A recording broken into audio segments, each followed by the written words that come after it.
ఇవాళ అన్యాయంగా అరెస్ట్ చేసేటువంటి ప్రయత్నం ఈ ప్రభుత్వం చేస్తా ఉంది. వాస్తవానికి ఇవాళ రేవంత్ రెడ్డి పాలన రాక్షస పాలనగా మారింది. ఇవాళ రాముడెవడో రాక్షసుడెవడో ఇవాళ నిరుద్యోగ యువకులను అడిగితే చెప్తారు. రాముడెవడో రాక్షసుడెవడో లగచెర్ల రైతులను పరిగి రైతులను అడిగితే చెప్తారు. ఇవాళ రేవంత్ పాలన ఒక రాక్షస పాలనగా మారింది. ఎక్కడికక్కడ దళిత గిరిజన భూములు లాక్కోవడము, భూములు కొల్లగొట్టడము, పేదల ఉసురు పోసుకునే ప్రభుత్వంగా మారింది.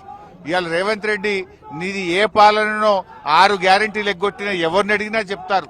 అక్కా చెల్లెళ్లకు 2500 ఎగ్గొట్టిన అక్కా చెల్లెల్ని ఇది నీ పాలన ఏందంటే రాక్షస పాలన అని చెప్తారు. రుణమాఫీ చేయక రైతు భరోసా చేయని రైతులను అడిగితే నీది రాక్షస పాలన అని చెప్తారు. ఇవాళ నీ పాలన పోలీస్ పాలన, నీ పాలన రాక్షస పాలన, నీ పాలన గడీల పాలన, నీ పాలన దుర్మార్గ పాలనగా మారిపోయింది. ఇవాళ కనీసం ప్రజాస్వామ్యం లేకుండా పోయింది. ఈ రాష్ట్రంలో పోలీస్ రాజ్యం నడిపిస్తా ఉన్నావు.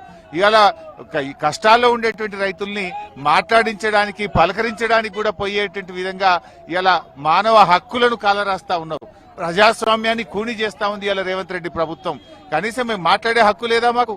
అక్కడ ఆ బాధతో గత కొన్ని వారాలుగా నిరాహార దీక్ష చేస్తున్న రైతులకు పరామర్శించడానికి, భరోసా ఇవ్వడానికి, ఒక ధైర్యం చెప్పడానికి కూడా వెళ్ళలేకుండా నడి రోడ్డు మీద ఇవాళ శాసనసభ్యులను, బీఆర్ఎస్ నాయకులను అరెస్టును తీవ్రంగా ఖండిస్తా ఉన్నాం.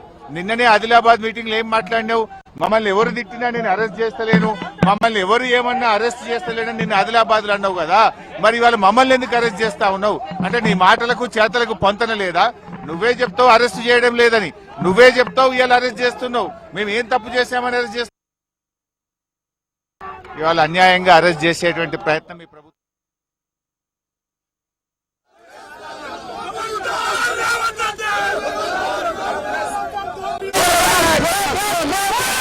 Hey!